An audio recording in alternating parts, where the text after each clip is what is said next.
함께 열어봅니다. 1절로 3절 그리고 10절과 11절입니다. 마태복음 15장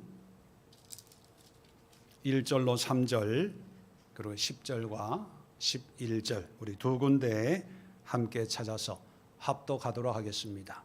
먼저 1절부터 3절까지 합독합니다. 시작. 그때에 바리새인과 서기관들이 예루살렘으로부터 예수께 나와 이르되 당신의 제자들이 어찌하여 장로들의 전통을 범하나이까? 떡 먹을 때에 손을 씻지 아니하나이다. 대답하여 이르시되 너희는 어찌하여 너희의 전통으로 하나님의 계명을 범하느냐? 아멘. 자, 뒷면에 10절 11절 함께 또 합독합니다. 시작. 무리를 불러 이르시되 듣고 깨달으라. 입으로 들어가는 것이 사람을 더럽게 하는 것이 아니라 입에서 나오는 그것이 사람을 더럽게 하는 것이니라. 아멘. 자, 오늘 이 말씀을 가지고 신앙생활에 집중하자, 그런 제목으로 말씀을 나누려고 합니다. 이제 8월 한 달 5주 동안 5가지의 신앙의 아주 중요한 요소를 아주 간단하게 다시 한번 확인하는 그런 시간을 가지고 있지요. 오늘은 그 마지막 시간으로 신앙생활에 대해서 어떻게 하는 것이 바른 신앙생활일까, 또 신앙생활은 무엇인가를 다시 한번 확인을 하도록 하겠습니다. 많은 분들에게 제가 질문을 해봅니다. 하나님을 믿는 게 어렵습니까? 신앙생활 하는 게 어렵습니까? 물어보면 뭐가 어렵다고 대답을 할까요? 신앙생활 하는 게 어렵다고 얘기합니다. 왜냐하면 하나님을 믿는 것은 믿습니다. 믿어요. 믿는 것은 내가 인정을 하고 확신하고 분명하진 않지만 하나님이 계시겠지, 또 계실 거야, 계셔, 이렇게 믿음을 고백하고 인정을 하고 받아들이는데, 문제는 뭐냐면 이런 믿음을 가지고 하루하루 살아가는 삶의 과정, 그것이 신앙생활 아닙니까? 이 신앙생활 하는 게 너무 힘들고 어려워요. 왜? 쭉 해야 되니까.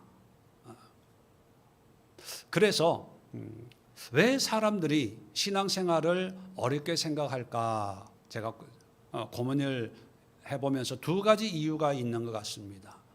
첫 번째 이유는 신앙생활에 대해서 바르게 알지 못하니까.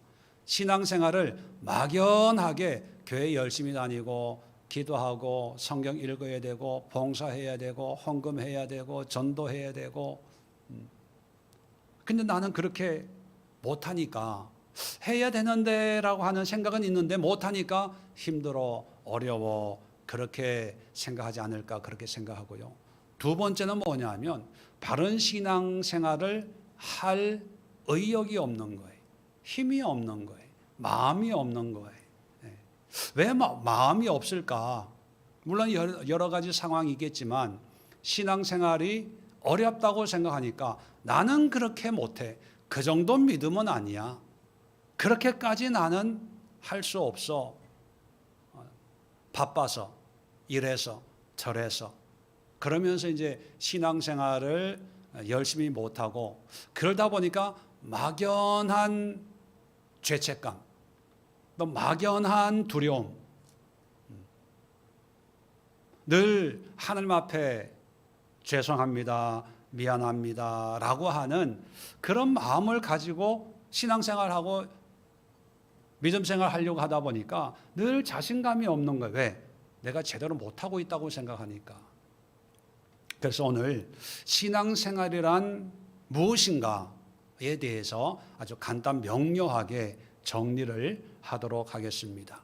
먼저 오늘 본문에 대한 설명을 좀 드리면요, 15장 1절에 그때에라고 하는 것은요 14장 34절과 연결이 되는 것입니다. 우리 기본적으로 알고 있는 것처럼 성경 원어에는 장과 절이 없다는 거 아시죠? 원어적으로는 그냥 장절 없이 쭉 연결이 되는데, 이제 우리의 이해를 돕기 위해서 중세에 이제 장과 절을 이제 구별해 놓은 거죠. 그래서 원어에는 연결이 되는데 어디부터 연결되냐 하면 34절부터 연결이 됩니다. 14장 34절 그들이 건너가 게네사렛 땅에 이르니 이제 예수님과 제자들 일행이 게네사렛이라는 동네에 이제 도착을 했습니다. 이 게네사렛은요 갈릴리 호수의 서남쪽에 있는 어촌 마을입니다. 그러니까 이 게네사렛은 갈릴리 지역이지요.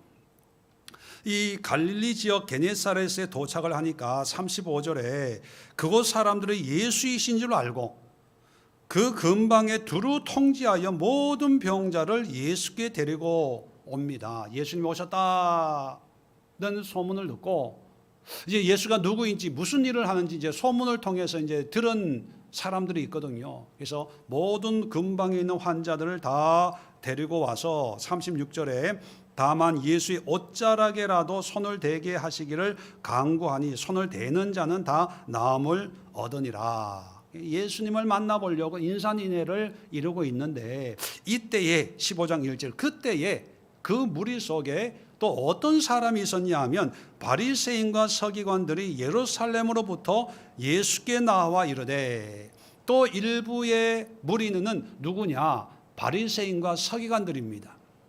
이 사람들은 예루살렘에서 파송을 한 사람입니다. 왜 파송을 했냐 하면 예수님의 소문이 쫙 퍼지니까 예루살렘에서 이 예수가 가르치는 그 내용을 조사를 하려고 조사단을 파견을 한 거예요. 그 사람들이 이제 그 무리 속에 이제 들어 있다가 마침 그때 예수님의 제자들이 음식을 먹는데 손을 씻지 않고 먹는 모습을 목격하게 됩니다. 유대 전통으로는 음식을 먹을 때 정결법으로 손을 씻어야 되거든요. 그런데 바빴든지 경황이 없었든지 하여튼 그런 상황에서 손을 안 씻고 먹는 걸 보면서 2절에 예수님께 항의를 합니다. 당신의 제자가 음식 먹을 때 손을 안 씻는 걸 보니까 장로들의 전통을 어기고 있습니다. 항의를 합니다. 자, 이럴 때 3절에 예수님이 오히려 너희는 어찌하여 너희의 전통으로 하나님의 계명을 범하느냐. 한수를 더 떠서 예수님이 바리새인과 서기관들을 향해서 너희는 너희가 자랑하는 그 전통, 그 전통으로 오히려 하나님의 계명, 말씀을 어기는 것은 어찌된 일이냐라고 오히려 예수님이 야단을 치는 그런 상황입니다. 자, 여기에 보면 두 부류의 사람들이 있습니다. 첫 번째 부류의 사람들은 14장 34절부터 36절에 예수님이 오셨다는 얘기를 듣고 예수님을 만나러 온 그런 환자들, 이런 부류가 있고 또 그 부류 속에 또 바리새인과 서기관 같은 이런 사람들이 있는데 차이가 있어요. 첫 번째 부류의 사람들은 예수님이 오셨다는 얘기를 듣고 예수님을 만나러 오는 사람들입니다. 예수님 옷자락이라도 한번 만져봐야지, 예수님 손이라도 한번 잡아봐야지, 예수님의 말씀이라도 한번 들어봐야지, 멀리지만 예수님의 얼굴이라도 한번 봐야지. 그래서 34절부터 36절까지는요 계속해서 예수이신지 알고 예수께 데리고 와서 예수의 옷자락에라도 손을 대기를 간구하니 모든 관심이 예수님께 있어요. 근데 두 번째 부류의 사람들은 똑같이 예수님에 관심이 있습니다. 예수님을 보러 찾아 나왔어요. 예수님과 함께 있는데 두 번째 부류의 사람들은요 예수에는 관심이 없고 누구에 관심이 있냐면 예수님의 제자들 그리고 그 제자들의 일거수 일투족에 관심이 있습니다. 그러다가 식사할 때 손을 안 씻는 걸 보고 이제 지적하는 거죠. 저거 잘못된 거야. 그러면 두 부류의 사람들 중에 누가 바른 신앙생활을 하고 있는 걸까요? 바로 이 환자들이에요. 여러분, 신앙생활이 어려운 이유가 뭐냐 하면 하나님, 예수님, 성령님께 관심을 가지고 집중하기보다는 주변 환경, 상황에 관심을 가져요. 저 사람은 뭘 하고 있을까? 저 사람은 왜 저렇게 예배 드리는데 앞을 안 보고 고개 숙이고 땅만 보고 있을까? 저 사람은 뭐 저렇게 핸드폰하고 뭐 문자 보내고 저러고 있을까? 저런 거 보면 나는 은혜가 안 돼. 또 환경적으로 왜 나는 이렇게 살아가는 게 힘들까? 여기도 아프고 저기도 아프고 또 이렇게 바쁠까? 뭐 이런 신앙생활 안 하는 건 아닙니다. 하나님을 안 믿는 건 아니에요. 이 두 부류의 사람들의 공통점은 다 여호와 하나님을 믿는 사람들입니다. 그죠? 그런데 그 하나님의 아들이라고 여기는 예수님이 마을에 오셨다는 것을 듣고 그 예수님에 대한 반응이 달라요. 반응이. 신앙생활이 어려운 이유는 예수님이 아니라 예수님의 어떤 상황, 여건에 관심을 가지다 보니까 어려운 거고요. 반대로 신앙생활을 아주 쉽게 할 수 있는 방법은 뭐냐면 어떤 환경, 여건 속에 있든지 간에 예수님께만 집중하면 되는 거예요. 예배 드릴 때도 목사의 설교가 이해가 됐는지 안 되는지 그걸 보는 게 아니고 목사님의 설교를 통해서 하나님은 어떤 분인가를 말하고 있는가, 예수님에 대해서 어떤 모습을 알려주고 있는가, 설교에서 예수님을 찾으려고 하고 성경 볼 때 무슨 내용인지 몰라 뭐 그럴 수 있습니다. 그래도 성경을 통해서 하나님의 말씀, 하나님이 어떤 분인가를 알려고 애쓰면 되는 거고, 찬양을 할 때도 음정이 맞니, 박자가 맞니, 뭐 그런 거 신경 쓰지 말고 이 찬양을 통해서 하나님의 어떤 모습을 노래하고 있는지, 또 내가 어떤 고백을 하고 있는지 하나님에 대해서, 예수님에 대해서 신경을 쓰면 돼. 교회 신앙생활 할 때도 남들이 나를 어떻게 볼지, 또 내가 저 사람을 어떻게 보고 있는지 여기에 신경 쓰지 말고 오늘 예수님이 나에게 말씀하시는 게 뭘까? 또 하나님이 나에게 말씀을 통해서 어떤 모습을 알게 하시는 걸까?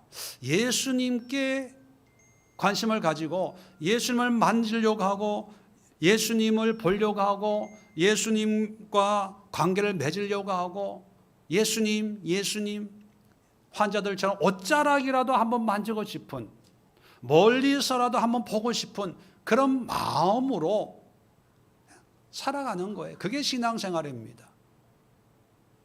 그런데 이 바리새인과 서기관들처럼 어떻게 신앙생활 하나, 사람들을 보는 게 무슨 옷을 입었나, 저 사람은 기도할 때 눈을 뜨고 기도하나 눈을 감나, 식사하기 전에 기도하고 먹나 안 하고 먹나, 예배 때 조나 안 조나. 여러분, 환경이나 사람은 변합니다. 나한테 좋게 대해주던 사람도 변해요.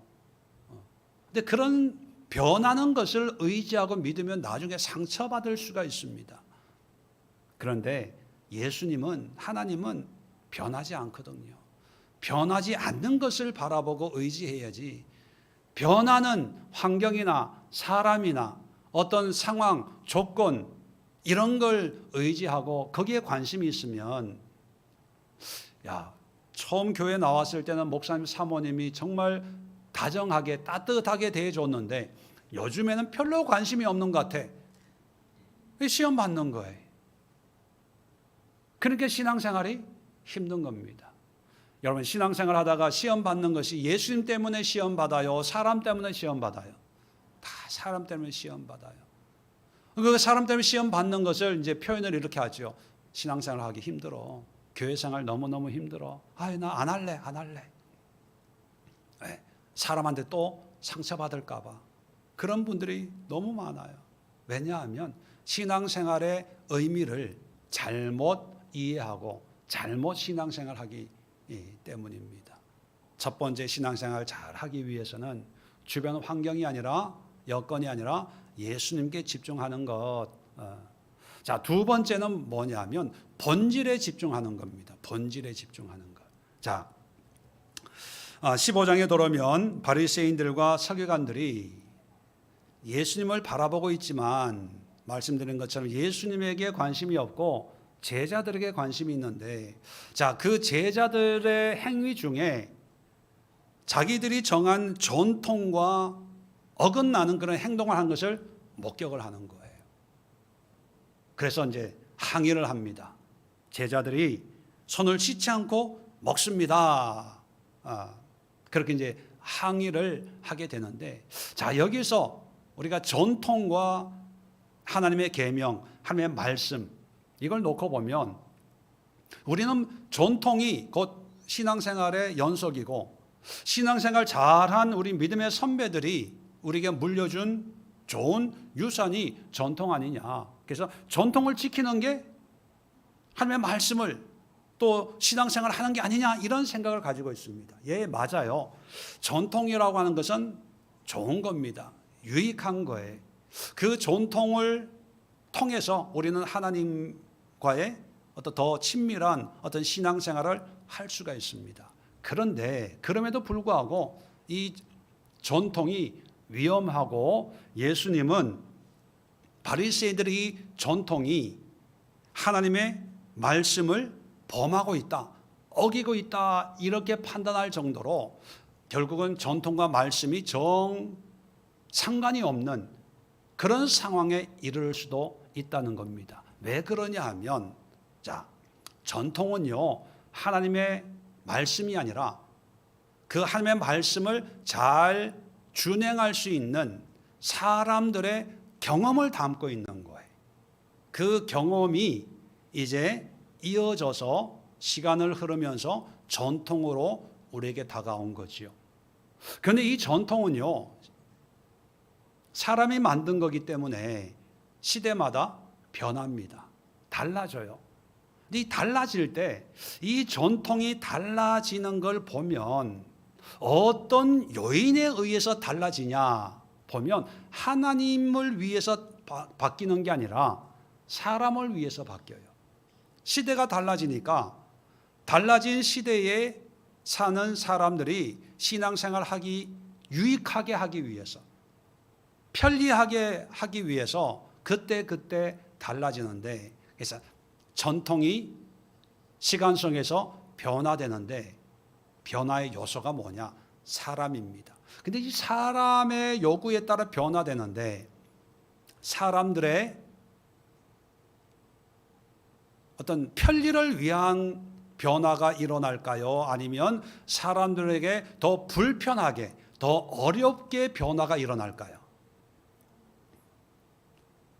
잘 이해가 안 되면 우리 고유의 전통 하나를 생각해 보면 압니다.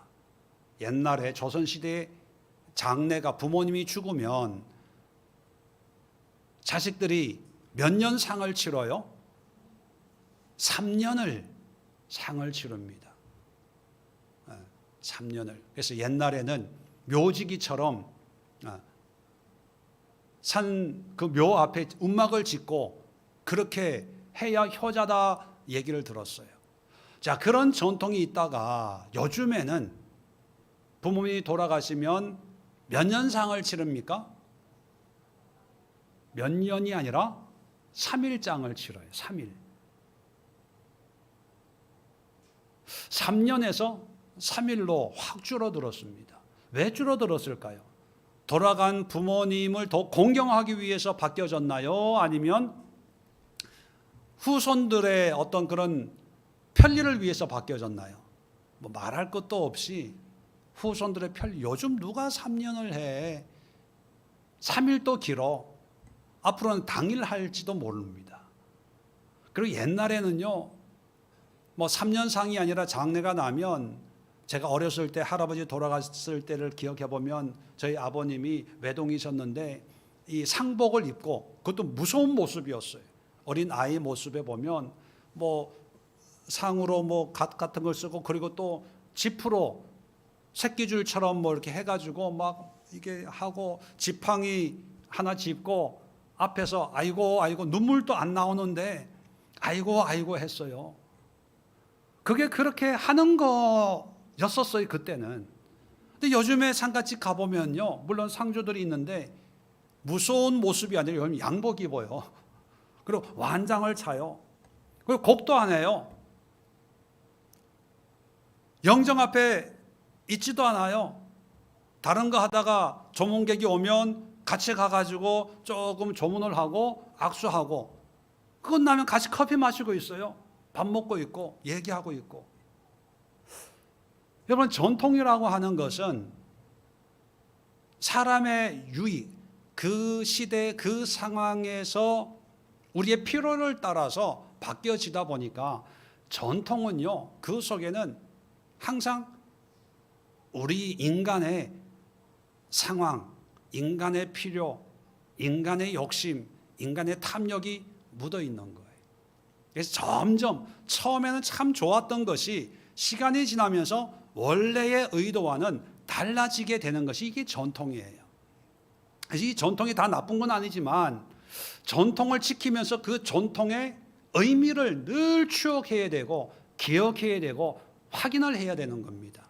그래서 예수님이 이제 4절부터 하나의 전통, 잘못된 전통을 지적하는 게 이제 마가복음 7장에도 있는데 고르반이라고 하는 하나의 제도가 있습니다. 이 고르반이라고 하는 것은 하나님 앞에 바친다, 드린다, 헌물한다, 뭐 그런 뜻을 가지고 있어요. 근데 이 고르반이라는 어원과 같은 어원이 뭐냐면 카라반이라는 영어 단어 아세요? 카라반. 원래 카라반은 사막을 횡단하는 물건을 사고 팔고 이렇게 무역하는 그런 무리들을 카라반이라고 부르죠. 근데 요즘에는 캠핑이 많이 보급이 되다 보니까 뭐 캠핑할 수 있는 그 카라반이라고 하는 그런 살림집처럼 이렇게 꾸며놓은 것도 카라반이라고 부르더라고요. 근데 이 카라반의 원래 의미가 가져간다, 옮긴다, 바친다, 드린다는 뜻이에요. 그래서 이 카라반이라는 이 원어가 케라브라는 단어인데, 이 케라브 히브리어가 드린다, 봉헌한다, 바친다. 그래서 이 명사형으로 하나님께 드리는 제물, 예물, 헌물 그런 뜻이 이제 된 거지요. 그래서 이제 히브리말로 고르반 이렇게 표현을 하는데, 자, 이 고르반의 의미가 뭐냐하면 하나님 앞에 드리는 제물의 의미입니다. 그런데 부모를 공경해야 되지 않습니까? 이 부모가 자식한테 이제 뭐 예를 들어서 용돈을 좀 10만 원 좀 달라, 돈이 떨어졌다, 그러면 이제 드리면 되는데, 이 아들이 마침 이 10만 원이 딱 있는데 이걸 드리기가 아까우니까 아버지 이거 10만 원 있긴 한데 이거 고르반이에요, 그렇게 얘기를 하는 거예요. 이게 하나님 앞에 드릴 헌금이라고 얘기를 하는 거죠. 그러면 이 아버지 입장에서는, 아니면 하나님 앞에 드릴 걸 내가 달라고 못 하잖아요. 하나님이 더 크신 분이니까. 그러니까 그래? 그럼 어쩔 수 없네? 그러고 마는 거죠. 근데 이 아들이 그 10만 원을 다 하나님 앞에 드리는 게 아니라 10만 원 중에 만 원만 드리고 9만 원은 자기가 쓰는 거예요. 그러니까 누가 뭐 지나가다 목사님 뭐 만 원만 빌려주세요. 그래서 지갑을 열어보니까 딱 만 원이 있는 거예요. 안 빌려줄 수 없잖아요. 근데 빌려주기 싫거든요. 그럼 뭐라고 그러면 될까요? 고르반. 이거 고르반인데 미안해요. 그러면 이 사람은 알았습니다. 예. 그런데 사실 고르반이라고 하는 그 사람은, 고르반이라고 하는 그 의미는 좋아요. 하나님 앞에 드리는 것. 그런데 그 좋은 의미를 내 욕심으로, 탐욕으로 내가 이용하는 거예요. 자, 그런 의미에서 예수님이 3절에 너희의 전통, 고르반이라는 전통으로 하나님의 계명을 범하고 있다, 이 얘기를 하면서 7절에 이사야서 29장 13절의 말씀을 인용을 하면서 이렇게 얘기합니다. 이런 모습을 8절에 이 백성이 입술로는 나를 공경하되 마음은 내게서 멀도다. 사람의 계명으로 교훈을 삼아 가르치니 나를 헛되이 경배하는도다. 겉으로 보면 하나님을 잘 섬기고 헌신하고 헌금 드리고 순종하고 말씀대로 사는 것 같지만, 그런데 내면을 보면 하나님과 관계없다는 거예요. 왜 그러냐? 잘못된 전통으로, 그것이 하나님의 뜻인 줄 알고 그 전통으로 교훈 삼고 전통을 가르치고 전통을 배우고 전통대로 행하는 그런 삶을 살면서도 마음으로는 하나님을 잘 섬긴다라고 착각하고 있다는 거예요. 자, 그래서 신앙생활은 고르반을 지켜야 돼, 이렇게 생각을 합니다. 그래서 고르반을 열심히 지켜요. 근데 하나님이 보시기에는 신앙생활, 하나님을 섬기는 그 바른 신앙생활과 관계가 없다는 거예요. 왜? 흔적은 있지만, 모양과 모습은 있지만 본질이 없어요. 본질은 뭡니까? 부모를 섬기고 또 하나님도 섬기는 본질이 중요한데, 본질은 관심이 없고 행위 자체에, 그 행위도 자기 욕심으로, 탐욕으로 변질된 전통이라는 겁니다. 여러분, 우리가 신앙생활 할 때 어려운 이유가 지켜야 될 게 많은 거예요. 해야 될 게 많은 거예요. 그런데 어떤 믿음 좋은 사람들은 그런 거 열심히 지켜요. 반면에 그렇지 못한 사람들은 난 그 정도의 믿음은 아니야, 난 그렇게 못해, 어떻게 일하기도 바쁜데 주중에 와서 에클레시아를 하고, 특히 집에 오면 파김치가 되는데 금요일 또 금요 기도회 또 나오라 그러고, 토요일 성경 공부 나오라 그러고, 나는 그렇게 못해. 아예 벽을 쌓습니다. 벽을 쌓는데 문제는 뭐냐면 내 신앙 양심에 늘 걸리는 거예요. 해야 되는데, 가야 되는데 뭘 못하고 있는 내 모습에 대해 막연한 죄책감, 미안함, 죄송함. 그래서 나는 아직 믿음이 안 자랐고 믿음이 없다라고 생각하는 그런 약함에 빠져 있거든요. 그런데 여러분, 우리가 신앙생활 열심히 한다라고 하는 그런 모든 행위의 모습들이 정말 본질적인 것인가를 늘 확인해 봐야 됩니다. 본질은 뭐냐면 하나님의 말씀이거든요. 말씀. 하나님의 뜻과 하나님이 우리에게 원하시는 원래의 모습에 맞는지 안 맞는지. 왜냐하면 어제 내가 신앙생활 했던 그 신앙의 삶이 오늘 똑같이 해요. 그런데 본질에서 벗어날 수가 있어요. 하나님에게는 관심이 없고 이런 행위를 하고 있는 이 자체로 내가 만족을 누리면서, 어제도 예배했으니까 오늘 예배하고 있는 내 모습을 보면서 신앙생활 열심히 하고 있구나, 이렇게 확인을 자꾸 하려고 하거든요. 자, 그러다 보니까 신앙의 전통적인 행위는 열심히 할 수가 있습니다. 근데 그 행위의 의미, 목적, 뜻, 본질에는 무관심할 때 오히려 전통이 하나님의 말씀을 가로막는 그런 모습이 될 수가 있다는 거예요. TV를 보다가 요즘에 한국의 조선 기술이 세계적인 그런 면모를 이제 자꾸 보여주더라고요. 그래서 그 한국 조선 기술에 대해서 소개하는 프로그램 중에 있는데, 배 만드는 기술도 뛰어나지만 요즘 미국 군함을 수리해서 하는 그런 그래서 한국이 큰 배 수리하는 데에도 아주 그 고부가 가치의 어떤 그런 산업이 있다는 것을 이제 소개하는 것 같아요. 그걸 보다 보니까 재미있는 이야기를 해주는데, 큰 배가 이제 바다에 떠다니잖아요. 근데 아무리 큰 배도 주기적으로 수리를 해야 됩니다. 페인트 칠도 다시 하고 녹슨 거 갈아내고, 그런데 이 큰 배도요, 일정 기간이 되면 육지로 올려가지고 그 우리 눈에 보이지 않는 그 배 밑바닥에 시커멓게 끼어 있는 뭐 따개비, 조개 뭐 이런 것들이 뭐 시커멓게 두껍게 끼어 있더라고요. 이걸 고압 그 청소하는 걸로 크레인 같은 거 타고 가가지고요 다 닦아내는 거예요. 그리고 새로 페인트를 칠하는데 이 페인트는 특수 페인트래요. 일반 페인트가 아니고 어떤 화학약품이 첨가가 돼서 물 속에 있어도 이 조개나 이런 이물질들이 끼지 못하도록 하는 그런 화학약품 처리가 되어 있는 페인트를 다 칠해 주는 거예요.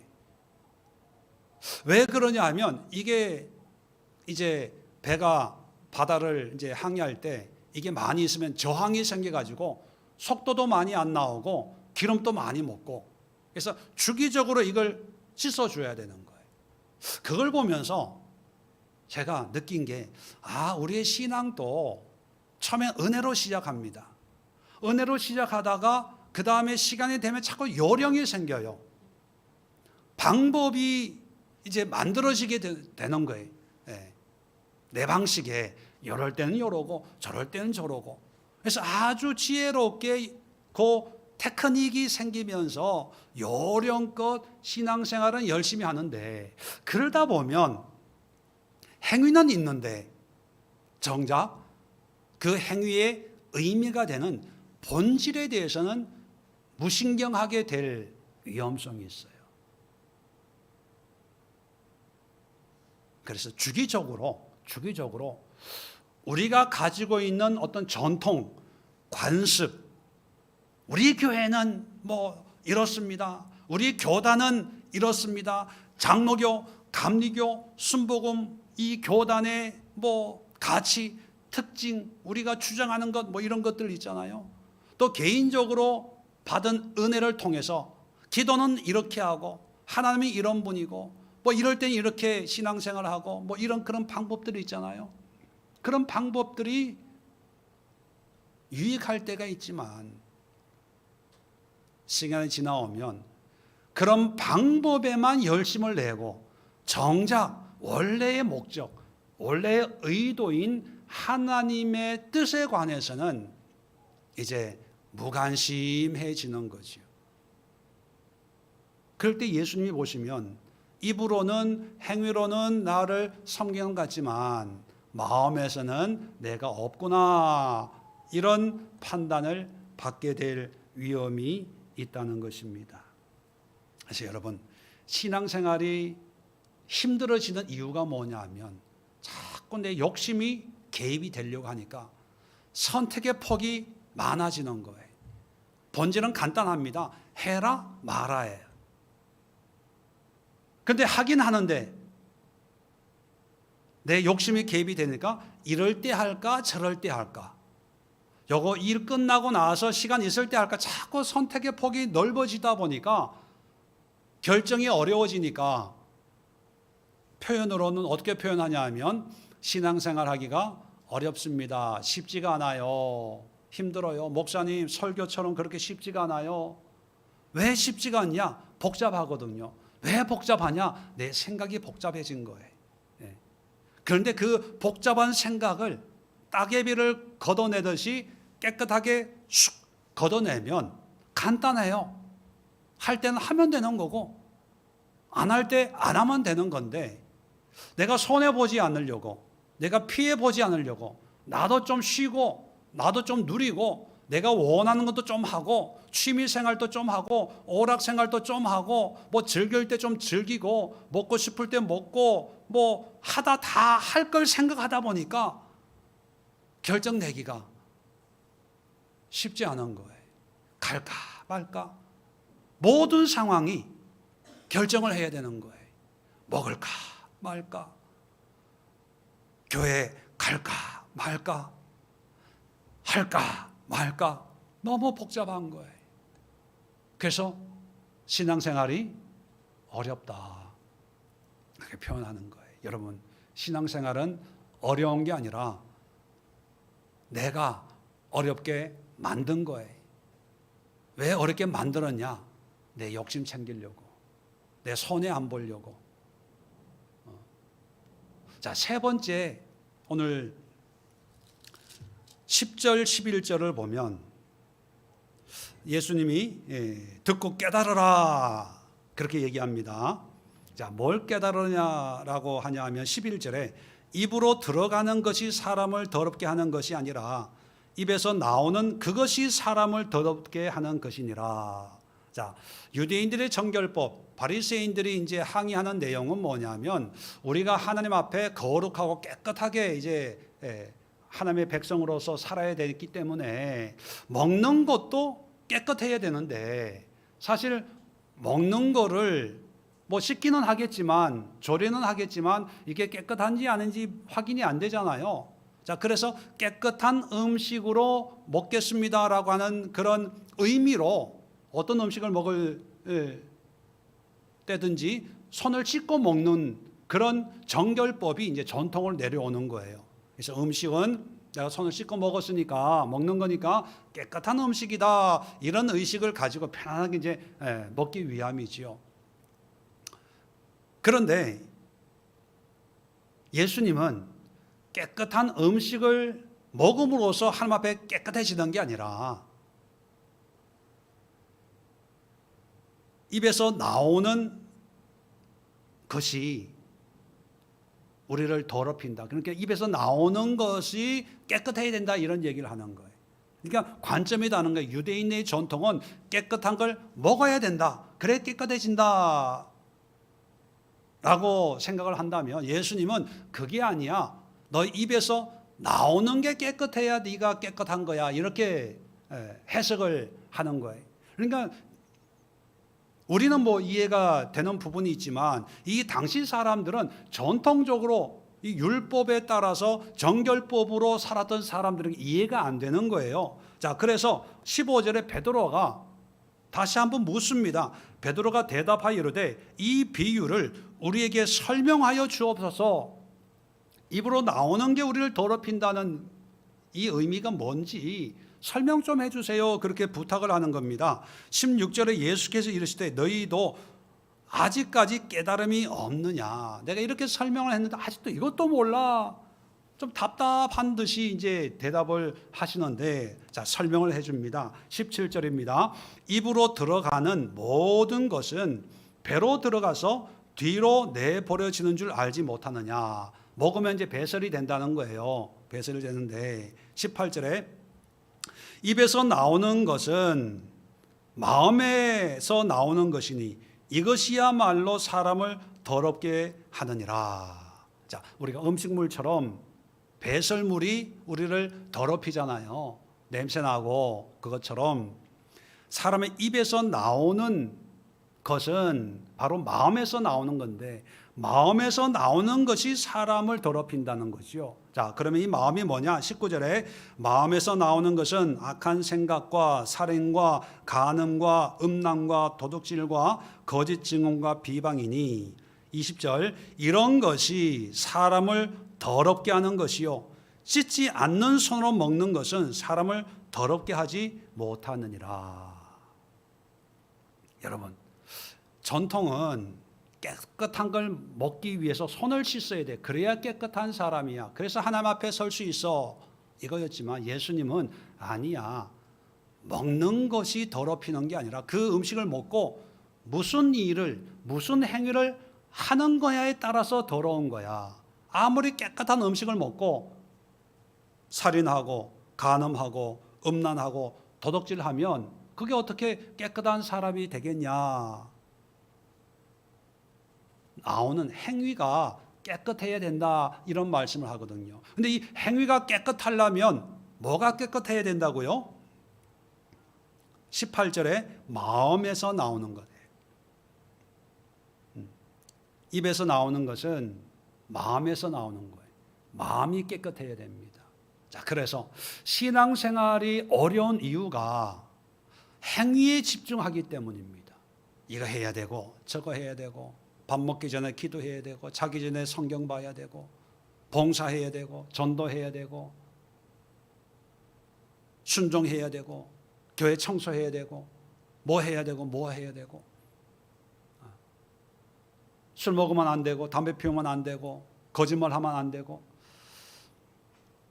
주일 학교에서 아이들에게 좀 생각할 수 있는 그 연령대가 되면 제일 먼저 가르치는 게 하나님에 대해서 가르치고, 그 다음에 가르치는 게 이제 거짓말하면 안 돼, 착하게 살아야 돼, 양보해야 돼, 사랑해야 돼, 뭐 이런 행위들을 가르칩니다. 어릴 때는 그런 행위들을 아이들이 받아들여요. 근데 이제 성장하다 보면 갈등이 생기는 겁니다. 왜 나만 해야 돼? 왜 내가 해야 돼? 그런 갈등이 생겨도 어떤 신앙의 훈련이나 어떤 학습 때문에 하긴 해요. 근데 불편한 거예요. 그런 마음은 없는데 해야 된다고 배웠으니까 하긴 하는데 너무 힘든 거예요. 그래서 신앙생활은 너무 힘들어. 왜? 내 마음과 상관없이 뭔가를 해야 되니까.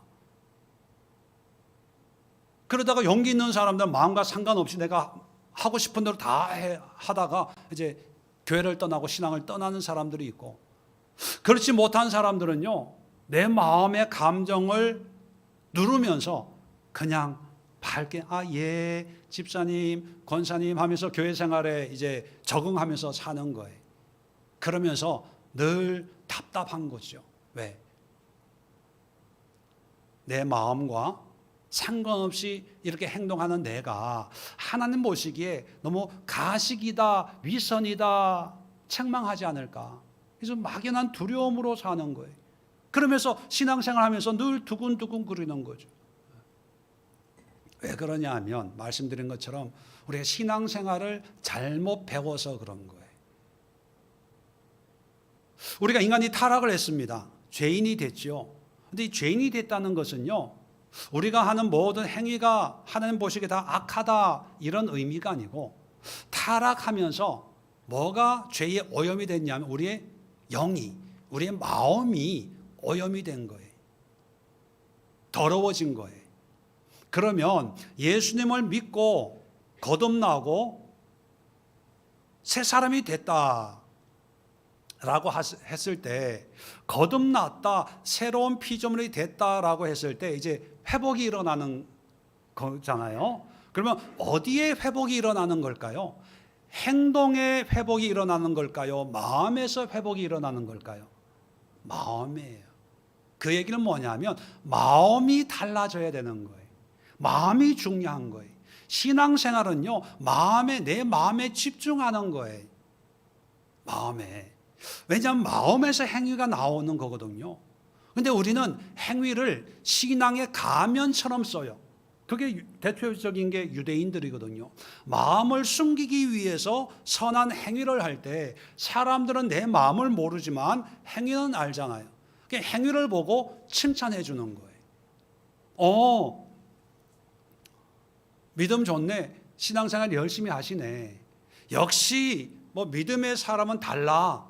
근데 사실 내 마음은 그렇지 않고 요령이 생긴 거예요. 신앙생활의 요령. 테크닉이 있어서 이럴 때는 이렇게 하는 거야. 그런데 정작 사람들은 행위를 보지만 하나님은 어디를 보실까요? 우리 중심, 마음을 보세요. 근데 마음은 준비가 안 돼 있는 거예요. 마음은 여전히 화가 나고 욕해주고 싶고 싸우고 싶고 막 시기, 질투 가득한데, 근데 그걸 표현할 수 없으니까 신앙적인 행위로 포장을 해서 보여줄 때 사람들은 칭찬을 해주거든요. 근데 사람들은 칭찬해 주는데 나는 알아요. 신앙생활 하기 어렵다, 어려워. 힘들다, 힘들어. 근데 예수님이 우리에게 말씀하는 것은 입으로 나오는 것, 행동, 행위 그 자체가 우리를 하나님 앞에 깨끗한 사람으로 세우는 게 아니라 우리 마음이 깨끗해서 깨끗한 마음으로 나오는 그것이 우리를 하나님 앞에 세우는데, 일반적으로 나오는 것이 깨끗한 건 먹지만 유대인들 정결법에 손을 씻고 먹지만 나오는 것은 다 더러운 거였다는 거예요. 하나님 보시기에. 근데 본인들은 몰라요. 창세기 8장에 보면 이제 노아 홍수 후에 이제 땅에 도착해서 노아가 이제 제단을 쌓고 하나님 앞에 예배를 드립니다. 그 예배를 받으시면서 하나님이 이렇게 말씀합니다. 창세기 8장 21절에 내가 다시는 사람으로 말미암아 땅을 저주하지 아니하리니 이는 사람의 마음이 계획하는 바가 어려서부터 악함이라. 사람의 마음이 계획하는 바가 어려서부터라는 건 태어날 때부터 마음이 악하다는 거예요. 지금까지 하나님이 사람이 타락했을 때 땅도 저주했거든요. 땅이 엉겅퀴가 나게 하시고, 노아 때도 사람이 타락했는데 홍수를 통해서 이 땅을 심판하셨죠. 그걸 보면서 이 인간이 마음이 타락했구나, 그걸 보시고 앞으로는 사람 때문에 이 땅을 내가 저주하지 않겠다, 그런 말씀을 하거든요. 그걸 보면 우리의 마음이 하나님 앞에 얼마나 타락한 상태인가 그걸 알 수가 있는데, 근데 우리는 마음을 다스리려고 하지 않고 마음은 그대로 두고 사람 앞에 보여지는 나의 행동에 신경을 쓰다 보니까 늘 스트레스 받고, 사람 만나고 얘기하고 집에 가면 긴장이 풀리는 거예요. 사람 만나는 게 힘들어지는 거예요. 그것도 교회 다니는 사람. 세상 친구 만나는 괜찮아요. 뭐 하고 싶은 얘기 다 하면 되니까. 근데 교인들 만나면 교인들이 이게 소통하는 그런 모습들이 있잖아요. 신앙 얘기해야 되고 믿음 얘기해야 되고, 집사님 요즘 성경을 어디 읽으세요? 이러면 난 할 말이 없는 거예요. 성경을 보는 게 아니라 지금 TV 보고 있고 스포츠 보고 있고 지금 손흥민 축구 보고 있거든요. 그런 얘기를 하면 할 얘기가 있는데 요즘 어떤 거에 은혜 받으세요? 이러면 할 말이 없어요. 긴장해야 돼요. 그래서 뭐 TV 보고 있어요. 그 얘기 못 하니까 예, 은혜가 되는데요. 잘은 모르겠어요. 기도가 잘 안 돼요. 그러면서 본인 스스로는요, 나는 신앙생활 잘 못하는 것보다 자기 스스로가 그렇게 인정을 해버려요. 그런데 성경은 행하기 전에 내 마음, 그래서 여러분 내 마음을 바르게 붙들고 있으면 되는데, 이 또한 뭐 쉬운 건 아닙니다. 근데 간단한 원리가 있어요. 그 원리를 제가 뭐 시간은 없으니까 자, 마태복음 14장 한 군데만 한번 찾아볼까요? 로마서 14장. 먹는 문제가 대두됐으니까 먹는 문제에 어떻게 우리 마음을 가져야 될까 예를 하나 드리겠습니다. 로마서 14장 5절에 보면 이런 말씀이 있어요. 어떤 사람은 이 날을 저 날보다 낮게 여기고 어떤 사람은 모든 날을 같게 여기나니 각각 자기 마음으로 확정할지니라. 이제 초대교회는 주일이 아직 확정이 안 되다 보니까 안식일 예배 드려야 돼. 안식일이 하나님의 날이야. 아니면 또 주일이 하나님의 날이야. 어떤 사람은 아니 월요일이야. 뭐 이런 사람들 있잖아요. 그게 뭐가 맞냐는 거예요. 자, 그럴 때 바울은 각각 자기 마음으로 확정하래. 마음으로. 이 마음은 그냥 내 욕심으로 가득한 마음이 아니라 하나님을 향한 마음. 이제 믿는 사람들이거든요. 이 로마서를 읽는 사람들은 핍박 속에서 하나님께 집중하고 하나님을 믿는 그런 믿음의 고백을 하고 하나님의 뜻대로 살겠습니다 하는 그런 사람들이에요. 그러니까 어느 날이라도 괜찮다. 단지 네 마음으로 정하는데 어떤 마음으로 정하냐? 6절입니다. 나를 중히 여기는 자도 주를 위하여 중히 여기고. 누구를 위해 중히 여겨요?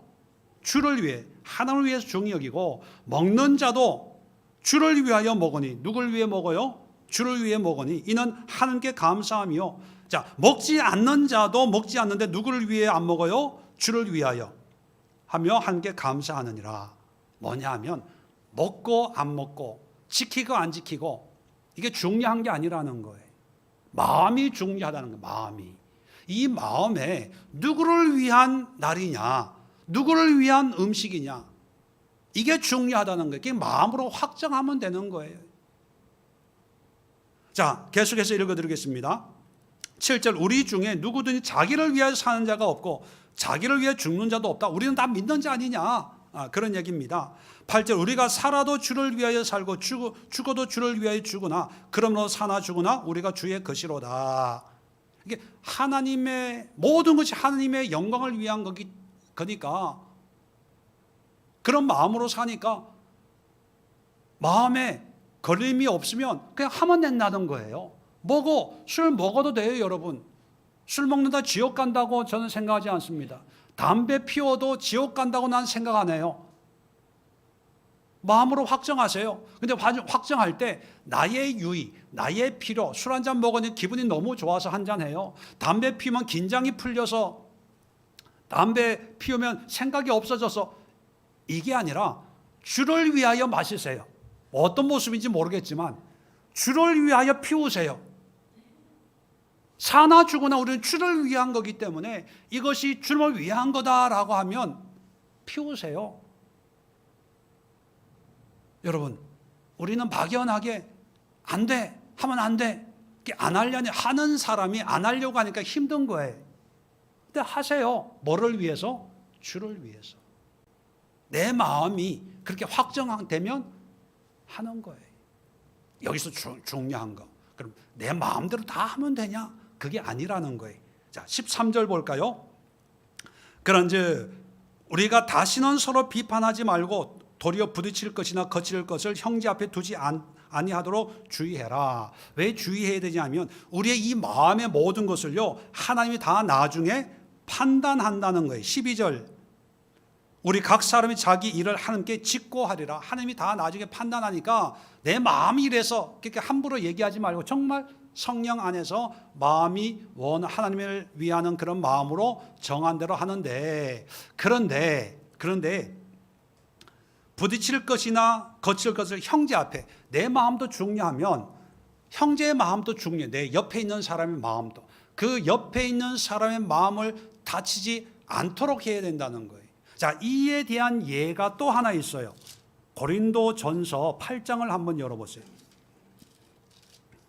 고린도전서 8장을 보면 우상의 제물, 제사 지낸 음식을 먹어야 되냐 말아야 되냐에 대한 이야기가 나오거든요.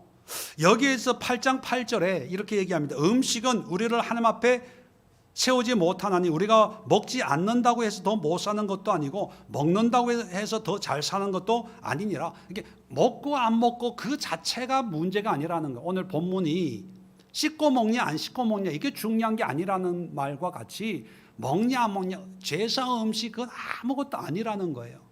자, 그런데 9절에 그런즉 너희 자유가, 우리에게 자유가 있잖아요.